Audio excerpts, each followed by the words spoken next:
Bonjour, aujourd'hui je vous parlerai de la douceur de Jésus-Christ. Dieu est un Père et non un gourou.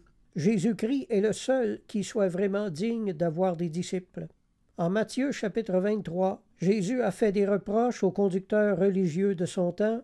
Il a dit « Ils lient des fardeaux pesants et les mettent sur les épaules des hommes, mais ils ne veulent pas les remuer du doigt. » Voilà ce que font les gourous. Ils rendent les gens malheureux au nom de la vérité. Mais Jésus parlait pour sauver les gens et non pour les esclavager. Aujourd'hui, les gens sont très suspects à propos des personnages qui parlent de Dieu, et ils font bien, car le danger est très réel et ils sont très nombreux, ces pseudo-pasteurs ou pseudo-prophètes ou pseudo-envoyés de Dieu, même s'ils sont bien intentionnés, peuvent être dangereux. Beaucoup n'ont pas une compréhension bien fidèle du caractère de Dieu. Ils sont sévères, durs et autoritaires.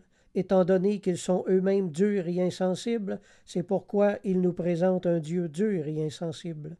Mais la vérité, c'est que Dieu est amour et désire que nous le servions par amour. Alors ne vous laissez pas écraser sous les paroles autoritaires de ceux qui disent avoir le droit de vous conduire spirituellement.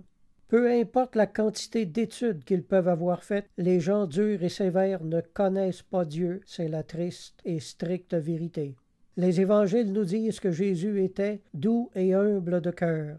Les gens du peuple, les pécheurs et les gens de mauvaise vie se sentaient bien auprès de lui parce qu'il ne les culpabilisait pas, mais leur annonçait la bonne nouvelle du pardon que leur offrait gratuitement ce Dieu d'amour. Il attirait les pécheurs par la douceur et leur offrait la grâce de pouvoir changer de vie. Il ne les jugeait jamais. Alors, mes amis, si quelque personnage vous annonce un autre Jésus qui n'est pas doux et humble de cœur, un Jésus qui ne vous offre pas le repos de vos âmes, ne le suivez pas, mais fuyez loin de lui. Jésus-Christ est le seul pasteur que vous pouvez suivre aveuglément sans jamais avoir à le regretter. Si ce message vous a touché, je vous invite à fermer les yeux et à prier avec moi. Mon Dieu, dans le passé, j'ai laissé des gens marcher sur mon dos et s'établir en chef sur ma vie. Je reconnais aujourd'hui qu'ils étaient des imposteurs et des personnages indignes de me parler de toi. Jésus, je t'accepte comme sauveur et seul Seigneur de ma vie. Dirige-moi vers une église digne de ce nom, où l'enseignant sera un serviteur et non un dominateur. Amen.